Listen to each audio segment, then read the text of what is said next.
Hey guys, Thomas the Solo Genie here, aka Mustached, here to review the movie The Sea Beast. If you end up enjoying this full movie review, then please feel free to like, comment, and subscribe. Also make sure to check out those links in the description.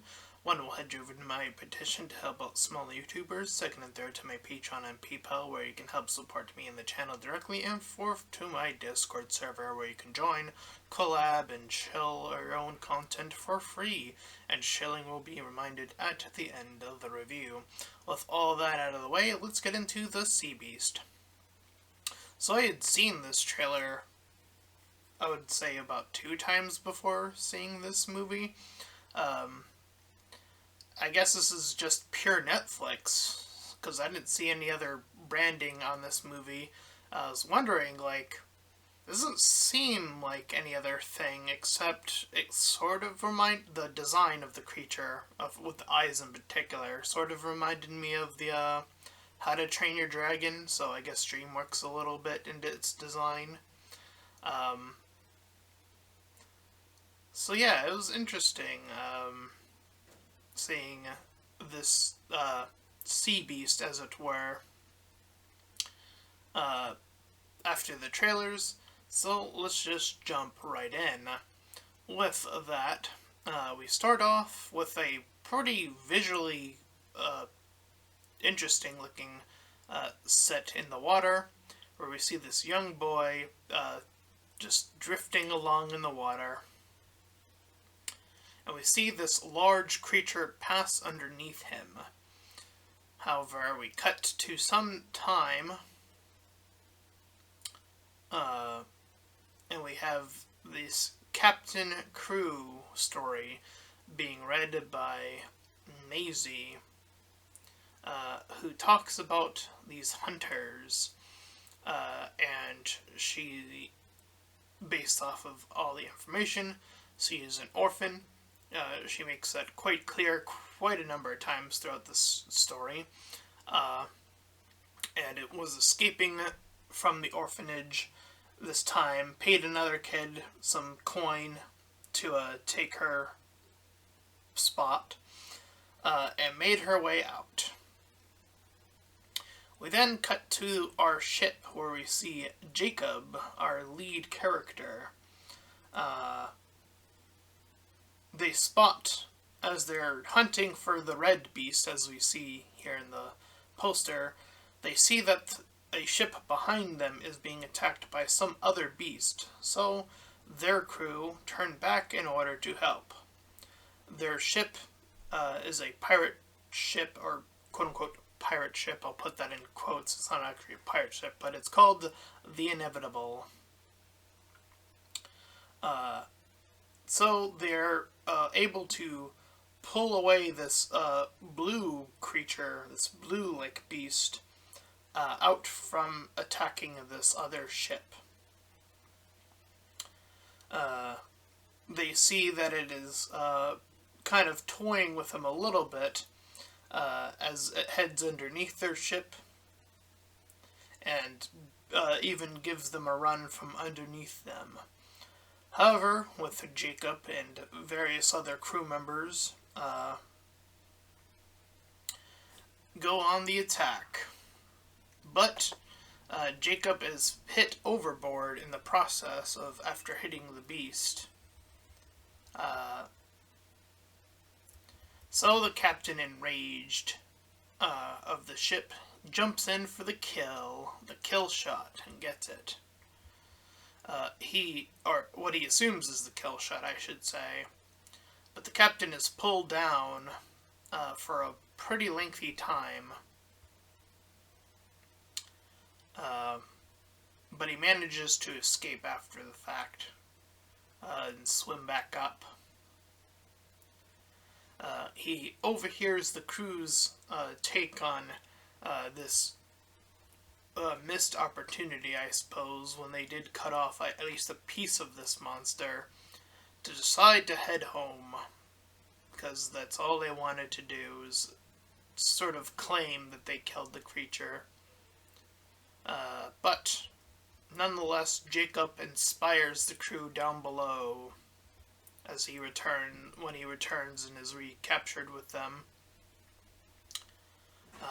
This is where we learn that the captain wants to step down and wants to give his crew role to Jacob. Or captain role, excuse me, to Jacob. And this is also where we learn that Jacob is the character we saw in the intro. So that was a time gap, so now we know who that little young kid was. All the while, Maisie is trying to get closer. As we cut for their return, their ship is returning. They see Maisie's trying to get closer, joining, and she wants to join the crew, as she tells Jacob when they go to the bar. And when they go to the royalty, the king and queen, more so the queen, is upset that they weren't able to kill the red quarry that I suppose initiated. Seems to be the case. I believe they call it the Red Bluster. I put in my notes. So the hunters warn the Empire Guard that their boat, which they are attempting to set out to do the job, is that it won't do the job at all, despite all its cannons and whatnot. So they set up a contest to see which group will take out the Red Beast first. It will either be the Hunters, which are the crew we have been following, or this Empire Strike group. As they go back to get ready for round 2 of dealing with the Red Bluster, they learn that Maisie has stowed away on their ship. She uses her book as sort of a hand down as a explanation to who some of these other characters are. Like, there's this, I guess, co-captain, I guess she is. Her name's like Sarah. Or she's just a high-end part of their crew, I guess. I'm not sure which, but anyway. So Maisie gets to tag along throughout the rest of the movie. And as they get closer, the Red Beast charges them. And it cuts very swiftly in a circle, very cleverly, as trying to pull them down, the entire ship. But Maisie cuts the line before that can happen. And herself and Jacob get plummeted as their ship was sinking. Like, Maisie got booted out of the room she was in. Jacob was also closer to her when that happened, so they both get sea-wrecked, essentially. The Red Beast, after getting yelled at by the captain to return, the Red Beast proceeds to swallow both of them, and her as well. As we see, Jacob remains alive with her inside, as they sort of begin to explore inside the beast. It moves quite swiftly through the next few locations to this island, and sneezes them out, or at least Jacob first. Maisie gets, eventually yeeted from the body, but when she's hanging there, she notices that this red creature doesn't seem to persist attacking anymore. Seems to be pretty chill. Maisie, this is where we get the line that can coincide with the theme, or whatever you would want to call it, is that you can still be a hero and still be wrong. So as they're trying to get back, their mini boat, the two of them were on, starts sinking. All the while, Maisie spots this blue creature, a significantly smaller one than before, like a baby blue creature. So she's color-coordinated named them, so we have red and blue, essentially, now. And she comforts Blue with some food. As I mentioned, names it promptly Blue at this point. and Jacob kind of tosses Blue away, not wanting any of that nonsense. However, as they are trying to navigate this land, they keep standing on these little ground hatchling spots, and the hatchlings hatch and begin chasing them, or sort of piling them towards the beach. But they break away and remove the last of the little ones. However, their ship, in the process of trying to escape, gets attacked by another monster, this lobster-looking monster, in which Red comes out and proceeds to fight in this kaiju-esque battle. This is the best way I could describe a sea kaiju battle, to be specific, between this lobster-like creature and, I guess, Red is sort of like this sea dragon, I guess, is the best way I can describe it. So Jacob decides to focus his spear on the lobster in its weak spot, like underneath where it can't grab with its pincers. Maisie wants to continue to use Red, so she describes to her best of the ability to have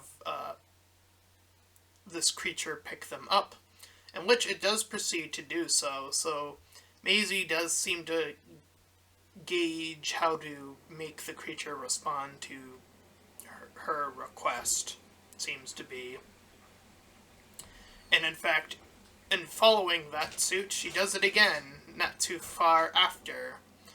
Swifting her body to the right, the creature follows in her pathing as she's like on the rope. One of the other guys just trying to explain things with words. So this is, to me, kind of saying that the creature is a visual-based learner, because Maisie used the blue creature and two other objects to sort of show what she was saying in a way. Anyway,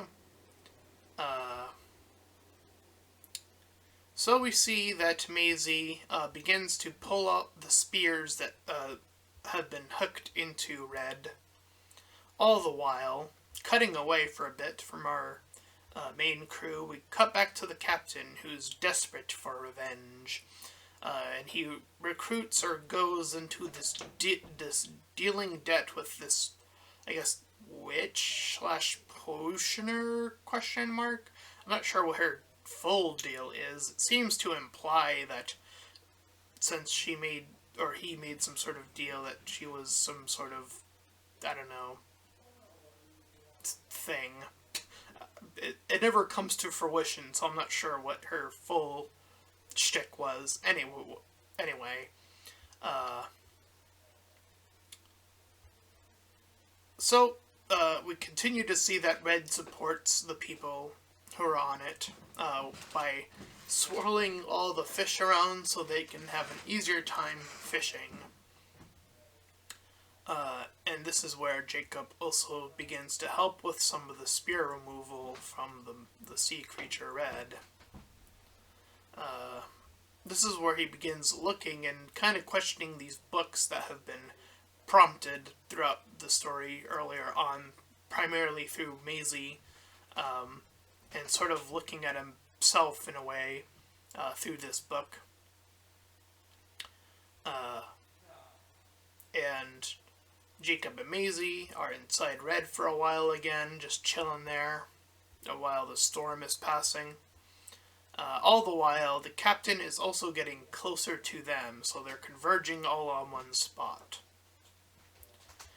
This is where Maisie figures that she wants to, stick around with Jacob, potentially as a adopted, in an adopting sort of sense.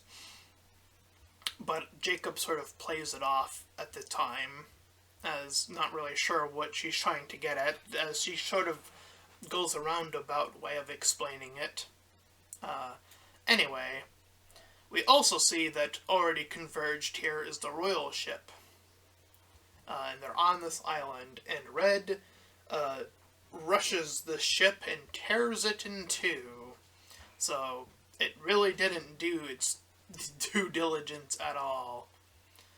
But Jacob sees that Macy was hurt in the process of trying to stop Red from even doing this, like continuing this rampage. So Jacob hits it to get him to stop. But it's not quite done as it sees the captain's ship.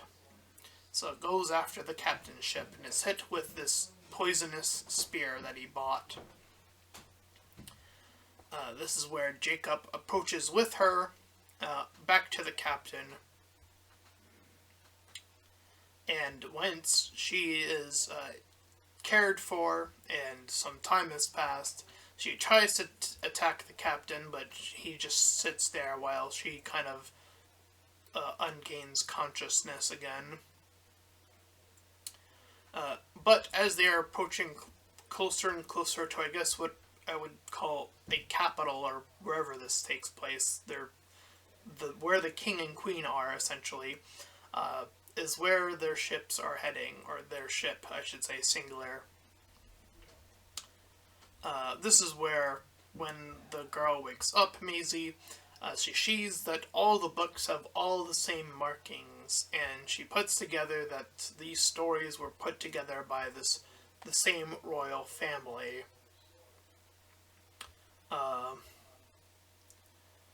And so the captain has congregated all the people, including the king and queen, saying how he's gonna finish it and kill this creature. Jacob stops him, and they fight with each other. All the while, Maisie has escaped with the power of blue, getting on the ship, and then when she's like cutting the rope, trying to free Red, Sarah, the other pirate, or whatever, hunter I should say, comes in to help her free Red from its capture. But Red is still in a haze of sorts as it sort of collapses into the land a few times. I think it's like twice before it's able to sort of be propped up properly.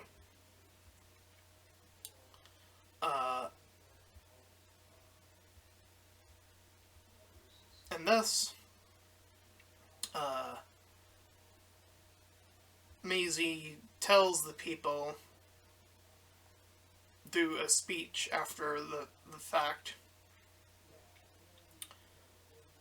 that all of the things that have been happening for however long has been a lie, and that they have questions that need answering, and through her speech and speech alone, she's able to convince the town people that they can just let the sea beast go, and the people start to see that the sea beast isn't really doing anything right now, as it sort of regains consciousness to its full capacity. And so it kind of alludes to that the king and queen were dealt with in some regard, I guess, and that as well as the captain's payment is also something that's not left into answering. Those are two things rather, that aren't left to answering. But we do get an answer for something. We do see a cutaway where we see Maisie living with Jacob and the creature Blue to assimilate to the family life and the adopted process taking hold. And that was the Sea Beast. And I would say, for the most part, I found this quite enjoyable. It's pretty obvious where this was going at a point, probably somewhere midway through. And I found the little battle sequences quite interesting. The kaiju battle, or sea kaiju battle to be specific. Obviously, I do feel like some of this stuff is made for an older audience, like plenty of references to alcohol in this, so I'm not sure what age range this is designated for, per se. Um, but it is interesting how it says up there that it's made by the people that wrote Moana and Big Hero 6. So I definitely see the Disney vibes here. Um, at least some of the writing choices in terms of, like, the Maisie character in general seems to be closer to that, in line with that. Um, but Moana, yeah, I could definitely see a closer connection to Moana than Big Hero 6. Um, Maybe that's just the C part talking, but anyway. Um, so yeah, I would say it's a pretty simple movie. It isn't too complex in any which way. Uh, so I'd probably give it a solid 7 out of 10.